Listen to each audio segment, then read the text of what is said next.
Hi guys, मैं Abdul Razzaq sir आपके सामने फिर एक मोटिवेशनल स्टोरी लेकर हाजिर हुआ हूं। अगर आप हमारे इस चैनल पर नए हैं तो हमारे इस चैनल को सब्सक्राइब करें और बेल आइकॉन को दबाएं ताकि हमारे नए आने वाले वीडियो आपको मिलते रहें। आपको एक सच्ची कहानी मैं सुनाता हूं। ऑस्ट्रेलिया के मेलबर्न में निक विजिकिक नाम का एक बच्चा पैदा हुआ। 1982 में एक ऑस्ट्रेलिया के मेलबर्न में एक बच्चा पैदा हुआ जिसके हाथ पांव नहीं थे। अब हाथ पांव न होने की वजह से डॉक्टर ने कहा कि शरीर में इसका विकास नहीं हो पाएगा और इसको पूरी जिंदगी ऐसे ही गुजारना पड़ेगी। निक हमेशा बीमार रहते थे। उनके हाथ पांव न होने की वजह से वो एक नॉर्मल लाइफ नहीं जी सकते थे। जब वो छोटे से बड़े होने लगे, जब वो स्कूल में चले जाने लगे तो वो अपने को अनकंफर्टेबल महसूस करते थे। दूसरे बच्चे उनको कुछ भी कहते तो इस वजह से निक बहुत परेशान होते और चिड़चिड़ापन करते। इसी चिड़चिड़ापन की वजह से 10 साल की उम्र में निक ने सुसाइड करने की सोच ली और उन्होंने सुसाइड करना सोचा।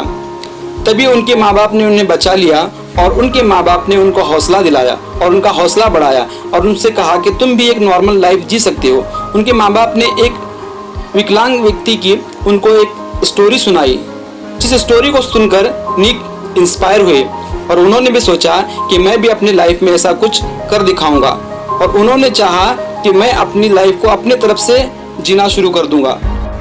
पैर के हिस्से से जो आगे हिस्सा निकल कर आया था, डॉक्टरों ने उसको ऑपरेशन करके थोड़ा अलग अलग किया ताकि वो अपने उसे उंगलियों के काम के लिए इस्तेमाल कर सके, किसी चीज़ को पकड़ने के लिए। निक ने उसी का इस्तेमाल करके उन्होंने लिखना भी शुरू कर दिया। निक ने कंप्यूटर भी सीख लिया। निक ने वो सारे काम सीख लिए जो नॉर्मल आदमी नहीं कर सकता था। निक ने स्विमिंग करना सीख लिया, फुटबॉल खेलना सीख लिया। उन्होंने सारे काम करना सीख लिए जो नॉर्मल आदमी नहीं कर सकता था। उन्होंने हर काम, उन्होंने सोचा कि मैं अब अपनी लाइफ से लोगों को मोटिवेट करूंगा, इंस्पायर करूंगा। इसलिए निक ने सोचा कि मैं लोगों को मोटिवेशनल स्पीच देना शुरू करूंगा। उन्होंने मोटिवेशनल स्पीच देना शुरू कर दिया और लोग उनकी स्पीच सुनकर बहुत इंस्पायर हुए, क्योंकि एक शरीर से विकलांग होने के बावजूद आदमी दिमाग से स्वस्थ है और वो अपनी लाइफ अच्छी तरह से जी रहा है। निक ने कई मुल्कों का दौरा किया, कई मुल्कों का सफ़र किया और लोगों को इंस्पायर करना शुरू कर दिया।